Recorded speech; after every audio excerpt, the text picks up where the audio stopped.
El corazón delator, de Edgar Allan Poe.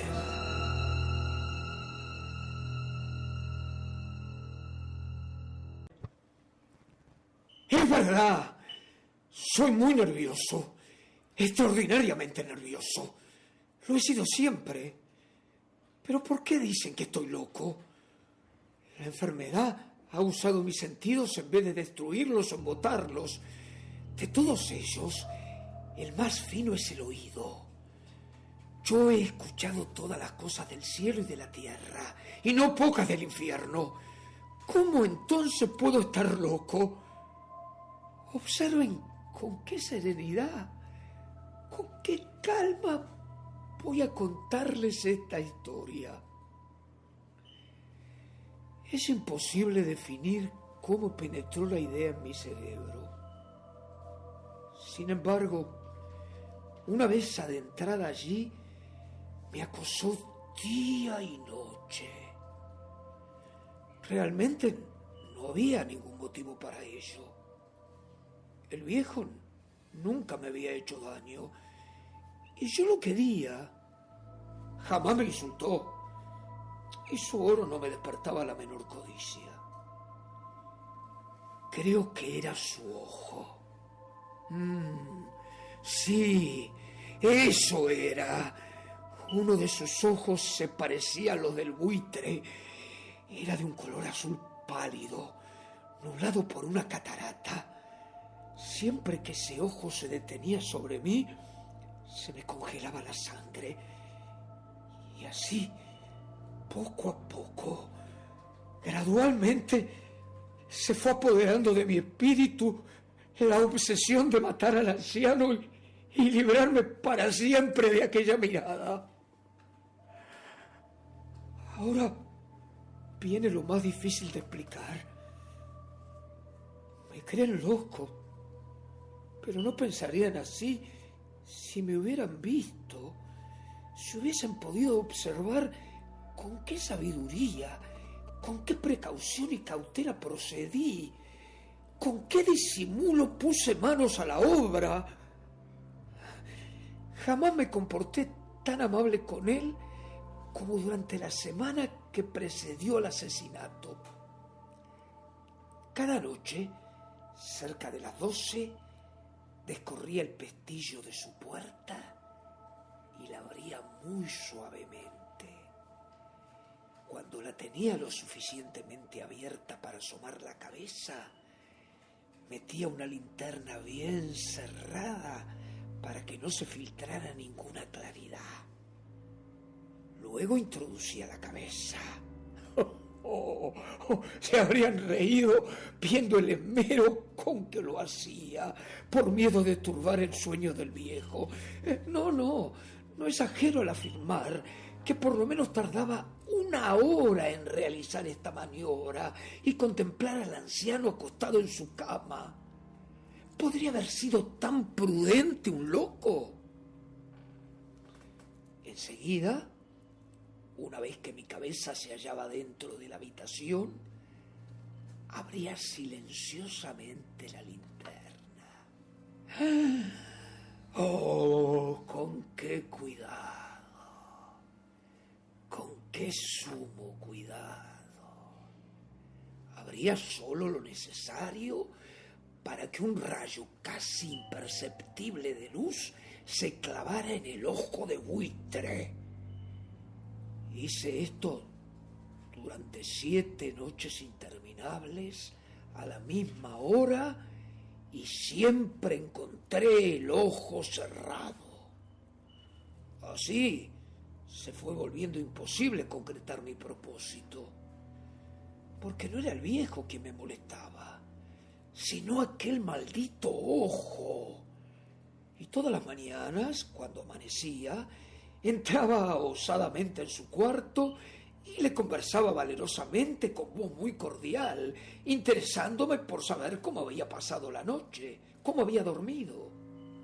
Comprenderán que tendría que haber sido un hombre demasiado perspicaz para sospechar que todas las noches, siempre a las 12, yo le espiaba durante su sueño.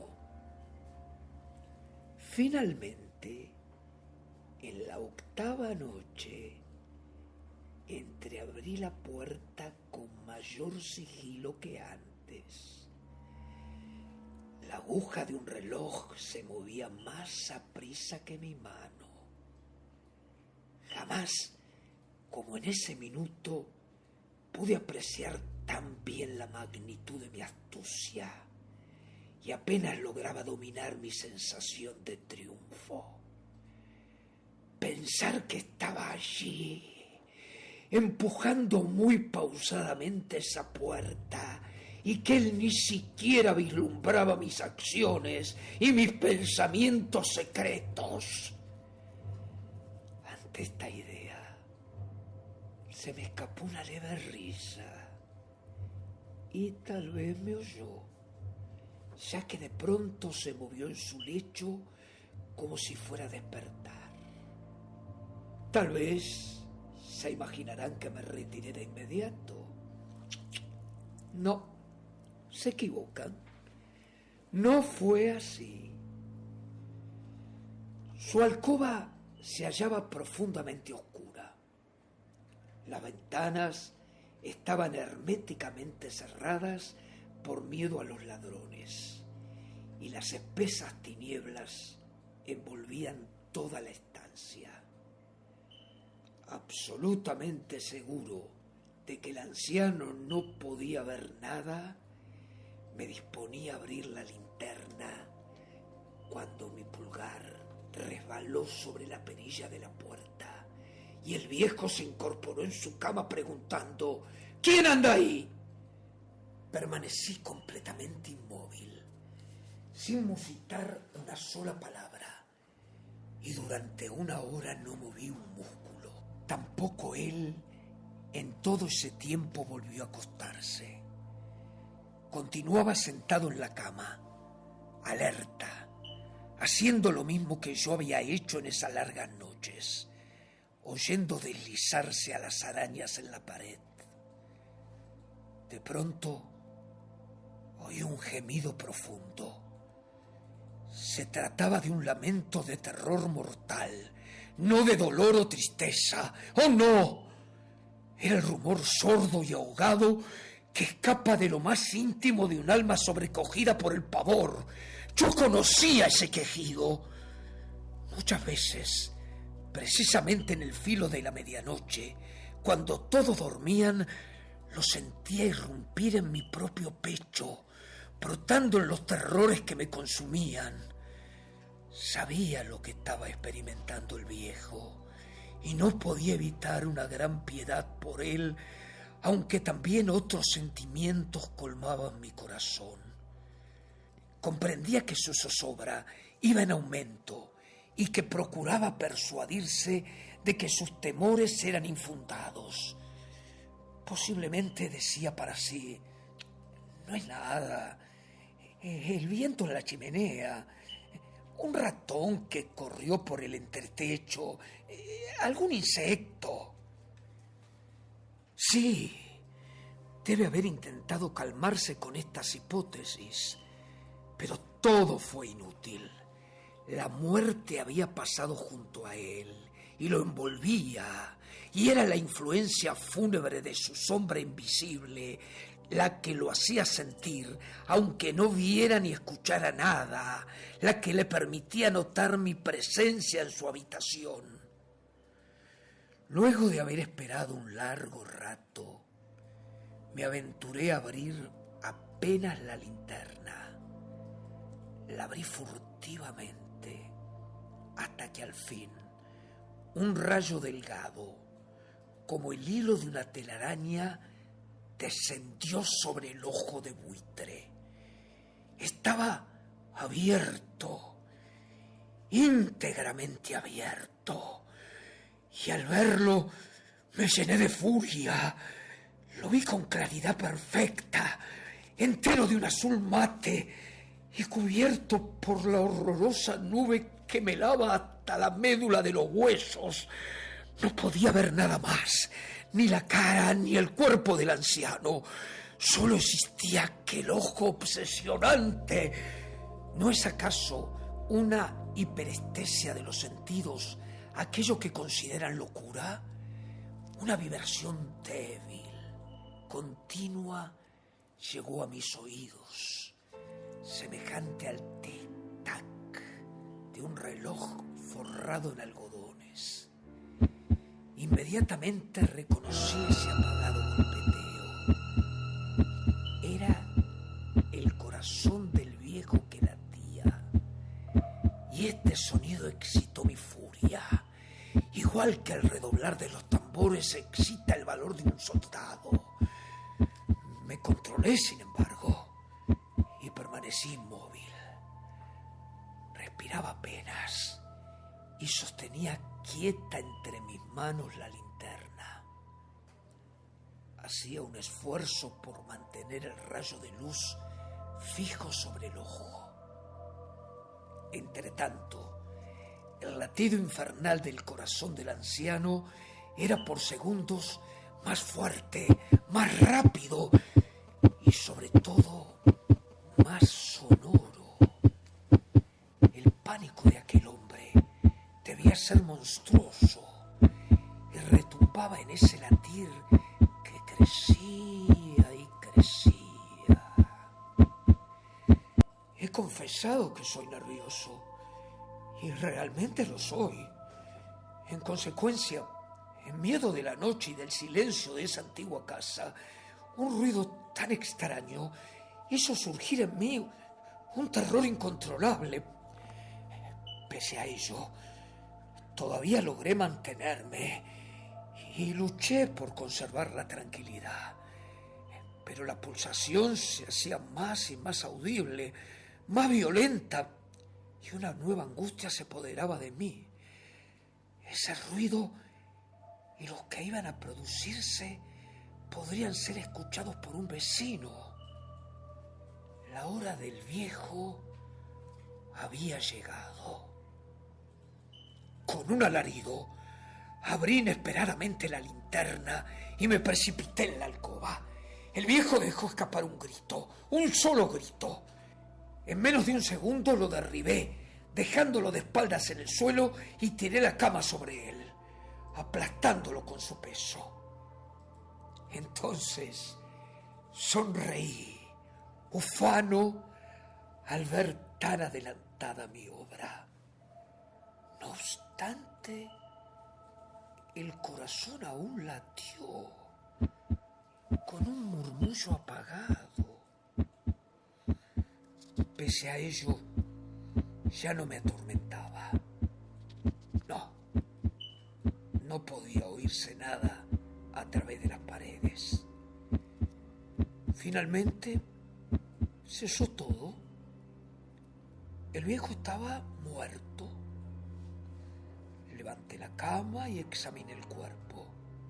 Sí, estaba muerto. Muerto como una piedra. Afirmé mi mano en su corazón sin advertir ningún latido. En lo sucesivo, su ojo de buitre no podría atormentarme. A los que insistan en creerme loco, les advierto que su opinión se desvanecerá cuando le describa las inteligentes medidas que adopté para esconder el cadáver. Avanzaba la noche y yo trabajaba con prisa y en riguroso silencio. Hábilmente fui desmembrando el cuerpo. Primero corté la cabeza y después los brazos, luego las piernas. Enseguida separé unos trozos del entablado y deposité los restos bajo el piso de madera. Terminado este trabajo, coloqué otra vez las tablas en su sitio con tanta destreza que ningún ojo humano, ni siquiera el del viejo, podría descubrir allí algo inusual, ni siquiera una mancha de sangre. Cuando terminé estas operaciones, eran las 4 y estaba tan oscuro como si todavía fuese medianoche. En el momento en que el reloj señalaba la hora, llamaron a la puerta de calle. Bajé a abrir confiado y di la bienvenida a los recién llegados. ¿Por qué no? ¿Acaso tenía algo que temer? Los tres hombres se presentaron gentilmente como agentes de la policía. Un vecino había escuchado un grito en la noche y esto lo hizo sospechar de que podía haberse cometido un homicidio, por lo cual estampó una denuncia en la comisaría. Los agentes venían para practicar un reconocimiento. Sonreí, ya que repito, ¿acaso tenía algo que temer? El grito, les expliqué, lo lancé yo soñando. El anciano se encuentra viajando por la comarca. Conduje a los visitantes por toda la casa y les sugerí que revisaran bien. Por fin los guié hasta su cuarto. Allí le mostré sus tesoros, todo perfectamente resguardado, todo perfectamente en orden. Entusiasmado con esa gran seguridad en mí mismo, llevé unas sillas a la habitación y los invité a que se sentaran, mientras yo, con la desbordada audacia de mi triunfo, colocaba mi propia silla exactamente en el lugar bajo el que se ocultaba el cuerpo de la víctima. Los agentes parecían satisfechos. Mi actitud les convencía. Hablaron de temas familiares, a lo que respondí jovialmente. No obstante, pasado un rato, me di cuenta de que palidecía y deseé que se marcharan. Me dolía la cabeza y sentía que mis oídos zumbaban. Sin embargo, ellos continuaban sentados y proseguían la charla. Entonces el zumbido se hizo más nítido y rítmico, volviéndose cada vez más perceptible. Comencé a hablar atropelladamente para librarme de esa angustiante sensación, pero esta persistió, reiterándose de un modo tal que no tardé en descubrir que el ruido no nacía en mis oídos. Sin duda palidecí más y seguí hablando sin tino, alzando mi voz, tratando de apagar aquel sonido que aumentaba, aquella vibración semejante al tic-tac de un reloj envuelto en algodones. Principié a respirar con dificultad, aunque los agentes aún no escuchaban nada, e hilvané frases apresuradas con mayor vehemencia. El tic-tac se elevaba compasado. Me levanté y discutí tonterías con tono estridente, haciendo grotescas gesticulaciones. Todo era inútil. El latido crecía más, porque ellos no querían marcharse. Comencé a caminar de un lado a otro por la habitación, pesadamente, a grandes pasos. ¡Oh, Dios! ¿Qué podía hacer? Echaba espumarrajos, desvariaba. Volví a sentarme y movía la silla, haciéndola resonar sobre el suelo, pero el latido lo dominaba todo y se agigantaba indefinidamente. Los hombres continuaban conversando, bromeando, riendo. ¿Sería posible que no oyeran? Dios Todopoderoso, ¿sería posible? No, ellos oían, sospechaban, sabían, sí, sabían, y se estaban divirtiendo con mi terror. Así lo creí y lo creo ahora. Y había algo peor que aquella agonía, algo más insoportable que esa burla. Ya no podía tolerar por más tiempo sus hipócritas sonrisas y me di cuenta de que era preciso gritar o morir, porque entonces... ¡Préstenme atención! ¡Por favor! ¡Oh, miserables! ¡Miserables! Exclamé. ¡No disimulen más! ¡Lo confieso todo! ¡Arranquen estas tablas! ¡Aquí está! ¡Aquí está! Es el latido de su implacable corazón.